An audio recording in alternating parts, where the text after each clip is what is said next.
Alright guys, so this is the actual drive. We're going to cut a few corners in this 74 Bronco.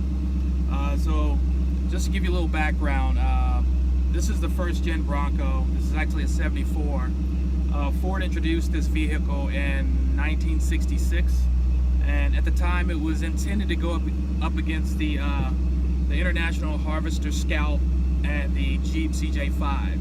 And you can tell by the looks and the dimensions and the design of this vehicle, that's pretty much the market it intended to occupy. And at the time you could get it pretty much just as you could those other vehicles. It didn't come with much. I mean, steering wheel, seats, drive stick. I think in other options down the road as they continue to produce the vehicle, you could get automatic, you could add the shell, you could add winches, tow hitches, which they weren't great for towing in the early days because they only came with a 6-cylinder inline engine. But later in the last stages of this particular generation, they did introduce the 289 cubic inch so that they could rival the Blazer that was introduced in '69 from Chevrolet. So you could upgrade to a bigger engine down the road, but still it just kind of got outdone. It got outsized, and everything eventually moved to bigger offerings on the off-road spectrum. The Generation 2 Bronco came out in '78. That was a very popular vehicle. Those who are big fans of the first gen Bronco know what it was intended for. They appreciate it. It's generated a bit of a cult following. And for those who are in the collector market, these things nowadays are fetching in excess of $60,000 for a really top-notch one. It's a good investment if you've got one. If you're looking to buy one right now, you're probably going to pay top dollar for it because they're a bit difficult to find in good condition. So it's definitely something that if you're going to undertake, you got to be ready for what that will include.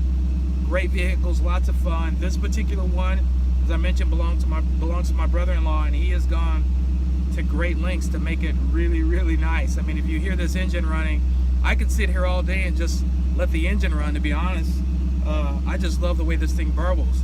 He upgraded the engine, obviously. It's got a 351 in it.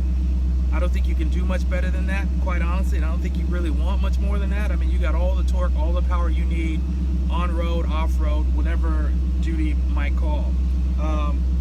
Seats are pretty much upgraded. He's got some buckets in here. These are a little bit more competition spec. I think his intentions are to bring it back to a little bit more of an original state of grace. Obviously the engine with the fuel injection, the drivetrain and tranny, which is a 5-speed, will stay intact because I think that just makes it a more drivable, more livable vehicle.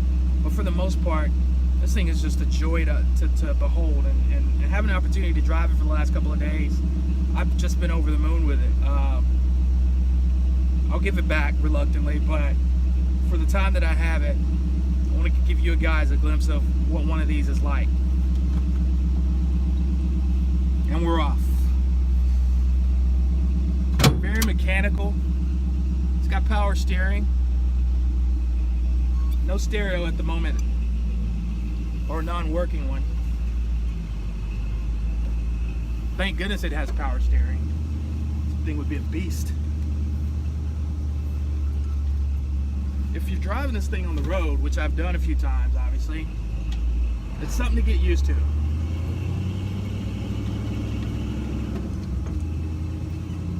The steering tends to kind of wallow over the road, so you don't want to go too fast in it. I mean, I'm sure that could be remedied with some other upgrades, but as it stands right now, this is not a long haul journey choice. You just want to get some growl in your life, you should get this one. This was actually for sale. Possibly. You got to come correct with it, obviously. Like I said, this has been a labor of love, and he's got some real nice upgrades on it.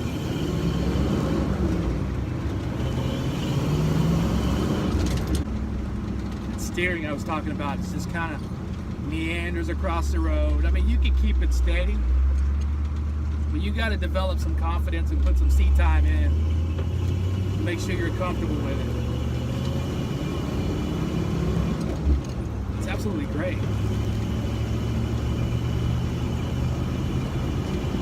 For the weather we have here in Southern California, I couldn't think of a better way to take a drive up the coast. Maybe find some B-road. Just go on a little expedition. This torque is crazy. I'm actually very reluctant to put my foot in it. Just because I mentioned with the steering and the amount of torque this thing has, I mean, I'm afraid the thing might pop a wheelie and just end up on a curb. Heaven forbid.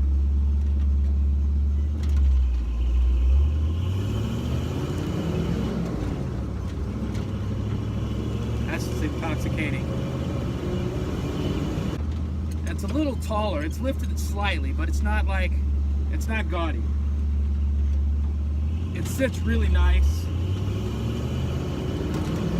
Nice high and upright riding position. You can see everything.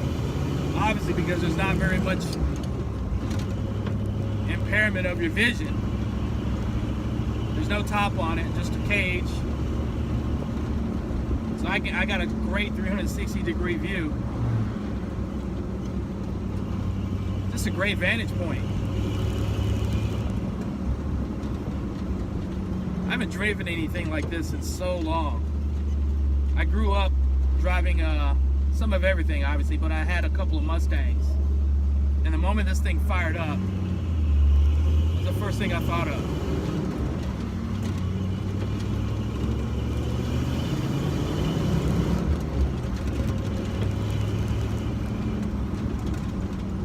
I mean, and this is as visceral as it gets.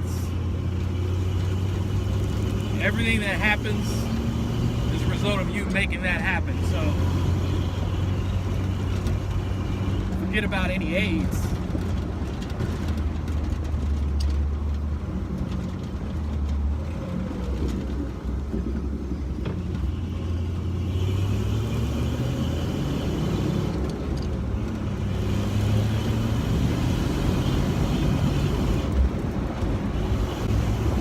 As you might guess, it's not very fuel efficient.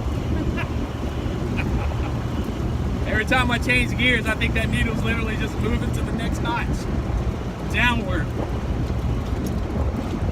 It's a lot of fun. Actually makes me want some type of a Jeep vehicle right now.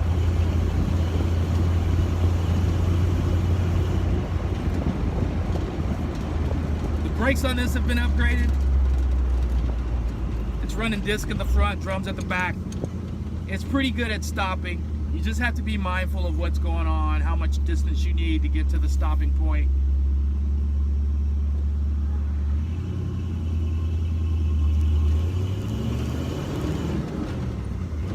The more urgent your stop is, the more adjustments you got to make to keep it from locking up. There's no anti-lock braking, obviously. Really got to modulate that accurately. You want to slow down in situations where you know this thing doesn't shine, like anything other than a straight line, until you get it off-road. If you want to take it off-road, have at it. It's definitely good for that. No worries whatsoever. Just go for it.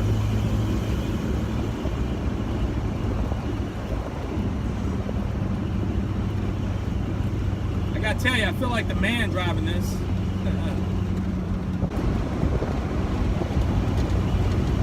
I'm loving this engine. I'm absolutely loving this thing.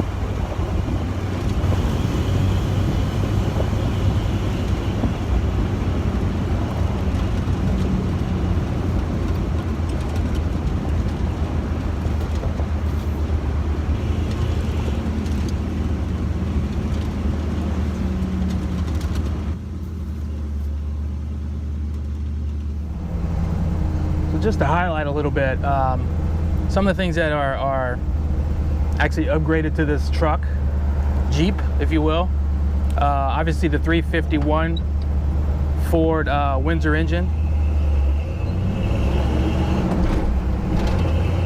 It's actually got a Ford F-150 power steering pump. The fuel tank's been upgraded to 23 gallon. Obviously, if a vehicle like this is going to drink a lot of fuel, you want to have a capacity to accommodate that. 30-inch tires, not too big, but suitable enough if you need to go off-roading. The paint on this is called Metallic Midnight Blue. It's really beautiful. It looks amazing in the sun, and at night it looks really dark. Sparkling metallic flakes just makes it stand out. It's actually got Bilstein shocks on it. A Deaver suspension matched up to that. Syntec wiring harness. The Phytec fuel injection system. And that's made it to an Edelbrock performance intake.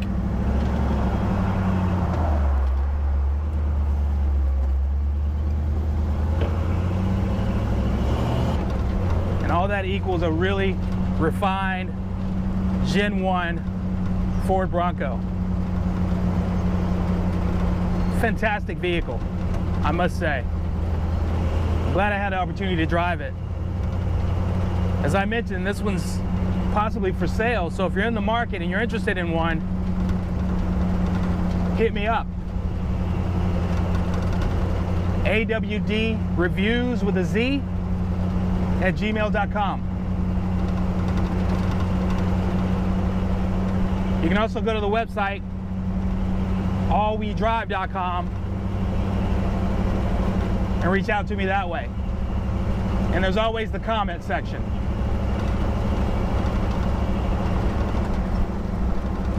Thank you guys again for watching. Till next time, peace. I love that engine.